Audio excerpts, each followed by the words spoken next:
Assalamualaikum dan salam sejahtera. Pertama sekali, terima kasih kerana sudi singgah ke saluran YouTube Kisah Rumah Tangga. Jangan lupa untuk tekan butang subscribe untuk follow perkembangan saluran ini. Channel ini akan memaparkan bahan-bahan bacaan, cerita-cerita kisah rumah tangga dari sumber blog yang dikongsikan oleh laman web KRT. Jika perkongsian cerita-cerita channel KRT mirip dengan kisah sebenar kehidupan anda, mungkin anda boleh mendapatkan nasihat atau pandangan dari warga KRT di ruangan komen. Jadi tanpa membuang masa, kita teruskan dengan kisah yang dikongsikan. Yang pertama yang saya jadikan tajuknya sebagai cinta tersakiti. Jadi kita teruskan dengan cerita kita yang pertama pada malam ni. Jadi teruskan bersama-sama untuk saya baca dan hayatikan kisah yang dikongsikan di sini. Di sini saya membacakan sedikit ringkasan. Sepanjang aku menjadi suami orang, aku tidak pernah saling berhubung dengan M. Aku hanya stok FB-nya sahaja. M dah jadi cikgu di kampung halamannya, tak jauh pun dengan tempat kerjaku. Sekarang dia dah ada rumah dan tanah sendiri. Ibu bapanya juga tinggal dengannya. Segala impian dulu telah tertunai. Aku kagum sangat. Cuma dia masih membujang hingga kini. Mengapa? Mungkinkah dia masih ada perasaan terhadapku?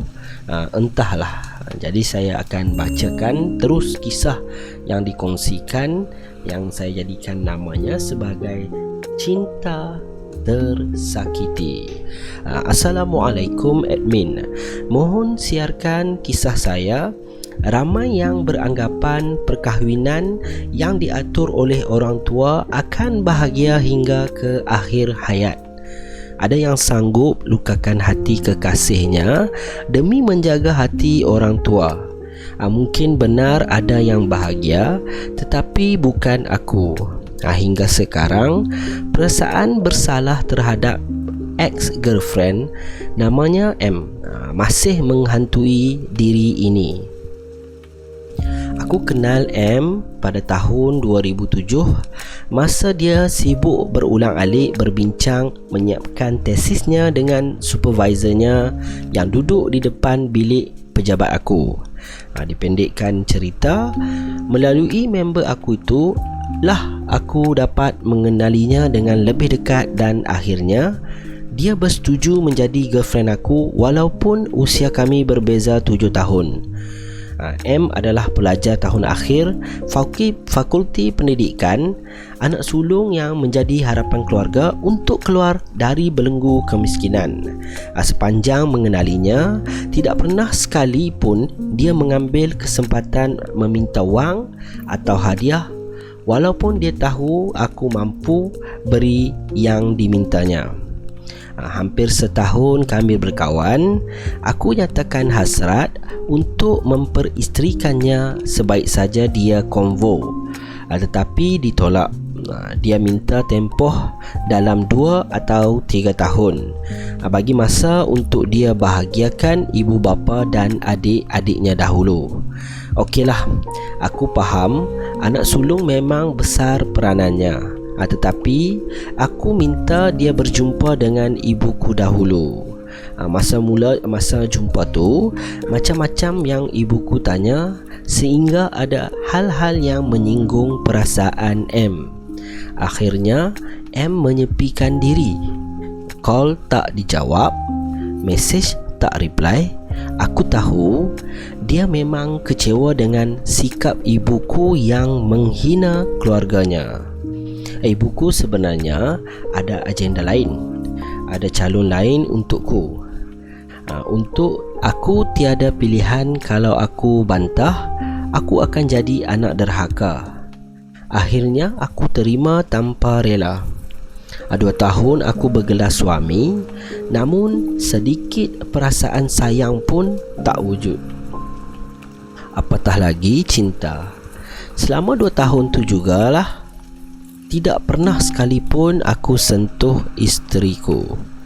Kami tidur berasingan. Aku tahu yang isteriku juga punya boyfriend dan mereka masih lagi berhubungan. Selepas 2 tahun, akhirnya kami ambil jalan berpisah dan bawa haluan masing-masing. Ya, memang kami langsung tak bahagia dengan perkahwinan yang dirancang keluarga. Sepanjang aku menjadi suami orang, aku tidak pernah saling berhubung dengan M. Aku hanya stok FB-nya sahaja. M dah jadi cikgu di kampung halamannya. Tak jauh pun dengan tempat kerjaku. Sekarang dia dah ada rumah dan tanah sendiri. Ibu bapanya juga tinggal dengannya. Segala impiannya dulu telah tertunai. Aku kagum sangat. Cuma dia masih membujang hingga kini. Mengapa? Mungkinkah dia masih ada perasaan terhadapku? Entahlah. Aku pernah berjumpa M 3 tahun yang lalu. Aku juga sudah memohon maaf dan sekali lagi menyatakan hasratku. Namun M sekali lagi menolak atas alasan dia tak boleh membahagiakan aku dan keluargaku. Mungkin hatinya masih terguris dengan kata-kata ibuku dulu. Baru-baru ni aku dapat berita yang M warded, dimasukkan ke dalam hospital sebab masalah paru-paru. Aku pergi melawatnya, tetapi dia sedang tidur. Mukanya sangat pucat. Aku hanya berjumpa dan berbual dengan ibu bapa M. Menurut mereka, M memang sayangkan aku. Tapi M pernah kemalangan dan ada masalah tulang belakang serta masalah rahim. Andainya dia berkahwin, dia tidak boleh melahirkan anak. Sejak tahun lepas, M diuji lagi dengan masalah paru-paru. Sebab itulah dia sentiasa mengelak untuk berjumpa denganku. Sebenarnya, selepas mendengar penderitaan M, perasaanku jadi tidak menentu. Rasa sayang semakin kuat. Jujur aku katakan, aku memang nak dia jadi isteriku yang sah agar aku dapat merawat dukanya. Tetapi bila ku nyatakan hasrat itu kepada ibuku, terus ditolaknya. Katanya kami tidak setaraf. Aku tidak tahu setaraf yang bagaimana yang ibuku mahukan. M seorang cikgu, aku pula lecturer. Kalau difikirkan memang sepadan. Aku jadi serba salah. Dia ibuku, orang yang mengandung, melahir dan membesarkanku. Kalau aku ingkar, takut jadi anak derhaka yang tidak akan cium bau syurga. Tapi M adalah cintaku. M impianku yang tertangguh hampir 10 tahun. Apapun kekurangan M, aku ingin menjadi pelengkapnya. Tapi aku benar-benar tersepit. Itu adalah cerita yang ditulis oleh seorang yang cinta tersakiti. Bagi beliau sangat mengharapkan cinta daripada M, tetapi disebabkan halangan yang beliau hadapi oleh ibu beliau, beliau tidak dapat menyatakan hasrat tersebut dan tidak dapat membantu M dalam apa jua keadaan. Jadi saya memohon supaya warga-warga KRT dapat mendoakan kepada kawan kita ini yang menjadikan penulisan ini satu penulisan yang rapi untuk kita jadikan pengajaran ataupun iktibar. Terima kasih kerana sudi menonton channel ini dan jadi salah seorang jadi komuniti geng KRT sebagai penaja untuk saluran yang dikendalikan oleh KJ di YouTube.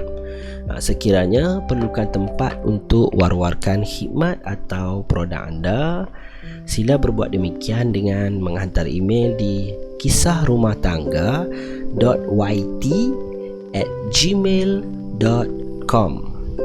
Anda juga boleh membantu dengan menyalurkan komen-komen membina di ruangan komen di bawah. Semoga nasihat dan pandangan yang baik boleh diambil dan dijadikan pedoman kepada semua pendengar channel KRT. Jadi itu kisah pertama tadi.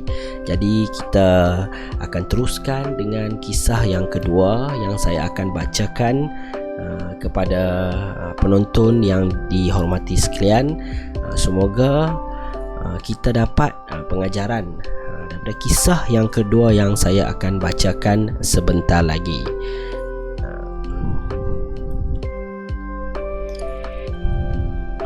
Jadi ini adalah sedikit ringkasan yang saya akan bacakan untuk kisah yang kedua untuk saya kongsikan pada sidang hadirin pada malam ni. Aku dahulu seorang yang berhati tisu, mudah mengalah dan berpatah hati. Setelah aku temui kebahagiaan dalam kesempitan, aku jadikan ujian tersebut sebagai cabaran untuk aku hidup yang lebih baik. Ini adalah nasihat misteri yang kita terima dari penulis yang baik hati.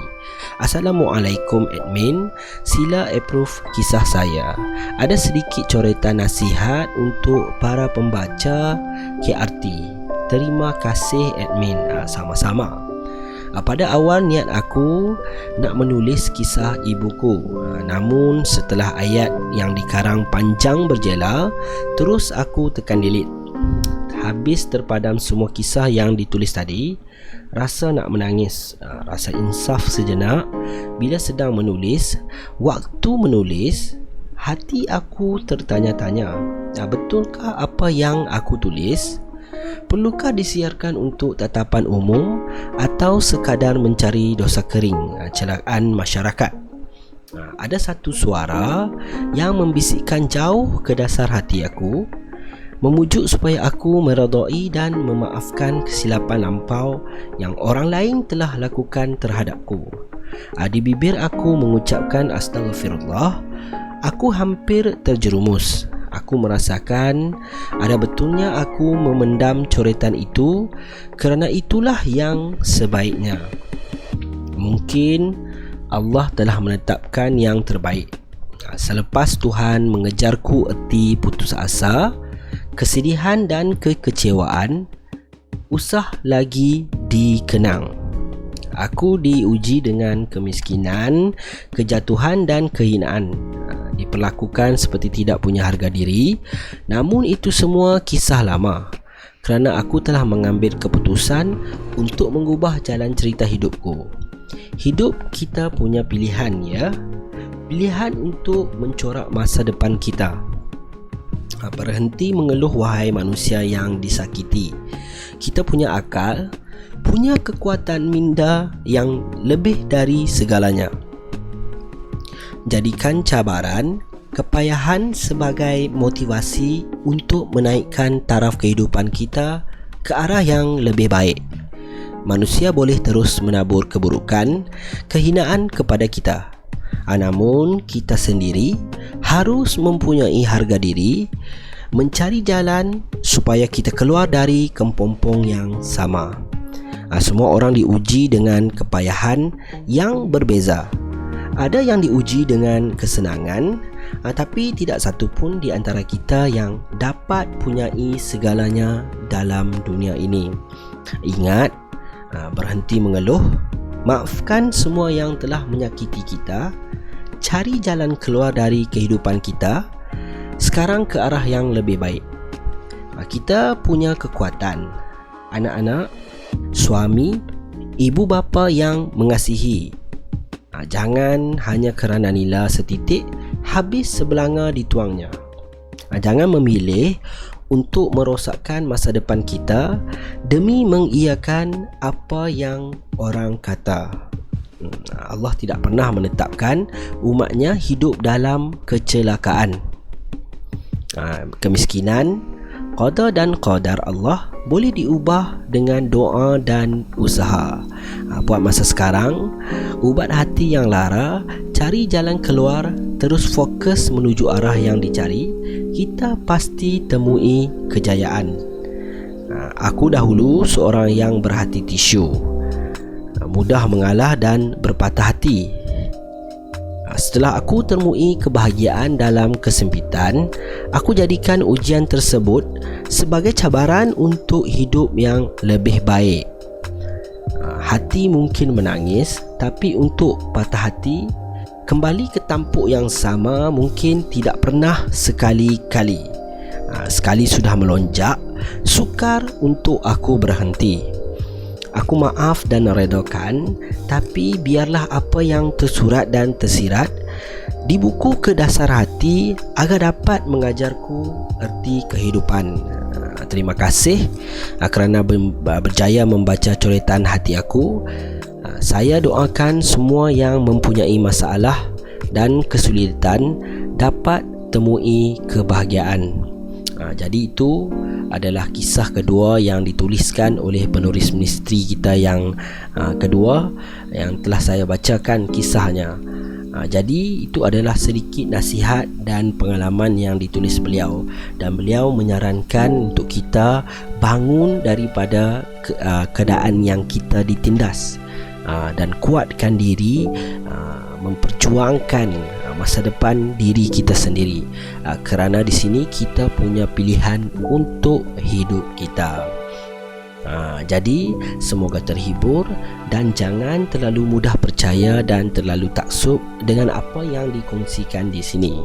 Mungkin benar, mungkin juga dibuat-buat ceritanya.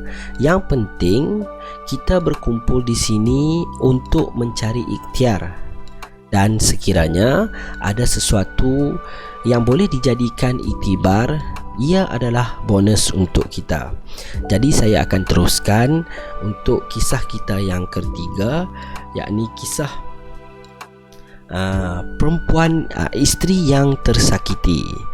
Jadi kita bacakan bagaimana kisah yang dikongsikan ini, supaya kita dapat mengetahui apa yang ingin disampaikan oleh penulis. Kerana perempuan itu suami pernah pukul lempang sepak saya dalam keadaan mengandung. Suami pernah cakap, kalau saya mati pun suami tak peduli. Ini yang kisah yang ketiga yang saya akan kongsikan, iaitu kisah isteri tersakiti. Selamat pagi admin dan pembaca. Rabu depan saya akan diceraikan dalam keadaan mengandung 4 bulan. Anak nombor 3 di mahkamah. Puncanya, suami sudah tidak sayang dan gilakan perempuan lain.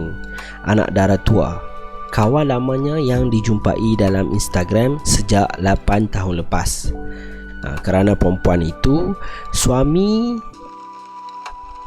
pernah pukul lempang sepak saya dalam keadaan mengandung. Suami pernah cakap, kalau saya mati pun suami tak peduli. Saya pedulikan saya. Doakan saya tabah dan redha dengan ketentuan ini. Saya yakin perancangan Allah adalah sebaik-baik buat suami S. Pergilah dekat perempuan yang awak cakap ambil berat dan bahagiakan awak. Saya akan undur diri dengan anak-anak.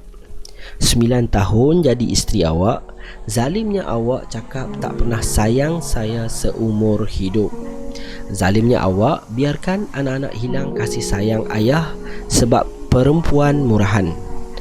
Pengorbanan bergolak gadai, bersusah senang dari pengenalan kita sejak di universiti, sikit pun kau tak peduli. Aku hampir mati melahirkan anakmu nombor 2. Mujur cepat emergency Caesar. Tapi kalau dah lupa semua itu, suamiku, tak apalah suamiku.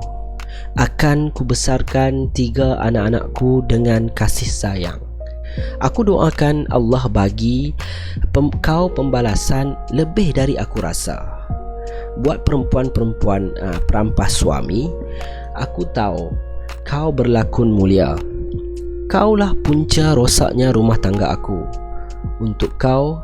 Moga Allah balas balasan azab Allah menanti. Buat baby 4 bulan dalam perut ibu, saat ini roh sudah ditiupkan.